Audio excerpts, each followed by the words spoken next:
Oh, hey, didn't see you there. Thanks for stopping by. Welcome to Camera Traders e-learning episode 3. Today, we're going to learn about how to use a camera.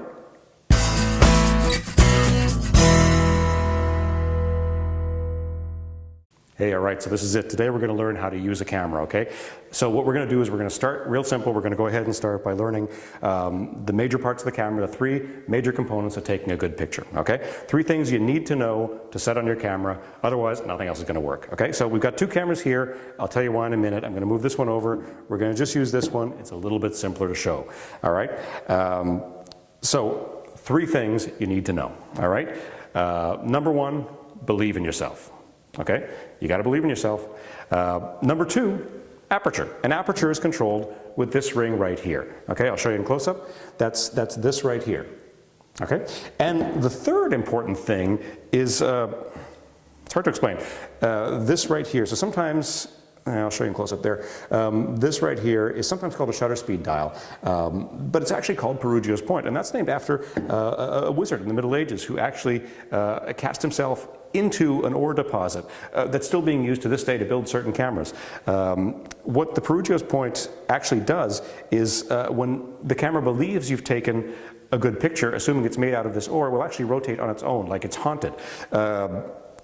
So we're going to watch for that in a bit, but we'll go over the steps. So number 1, you got to believe in yourself, okay? That's the most important thing. If you don't believe in yourself, then what's the point, right? Well, there really isn't a point, all right? It's getting dark outside, it's kind of raining, you know, what really is the point of anything? That's the sort of thing you want to avoid. If you start thinking like that, you're probably just going to not end up taking a picture because, I mean, who's even going to see it, right? Probably nobody. Anyway, the less said, the better. The number 2 thing you need is the aperture. Aperture doesn't really matter, so we're just going to skip ahead to Perugia's point here. Perugia's point doesn't work the same way in all cameras. The part is there, but, well, I'll show you. So here we are. This is a fairly standard camera. A lot of people have used this. A lot of people have seen this. We're going to go ahead and take a picture, and I'll show you what happens. If you just look right there, right, nothing actually happened. That didn't spin, okay? So the camera doesn't believe we're taking a good picture.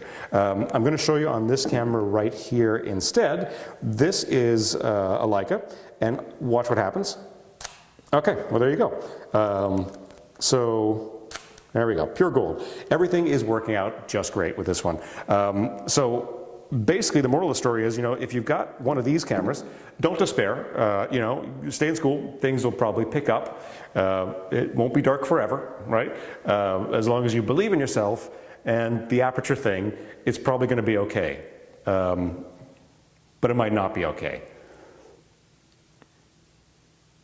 Anyway, next time we're going to develop film. So if you feel like stopping in, that's a good time to do it. All right, thanks. We'll see you next time.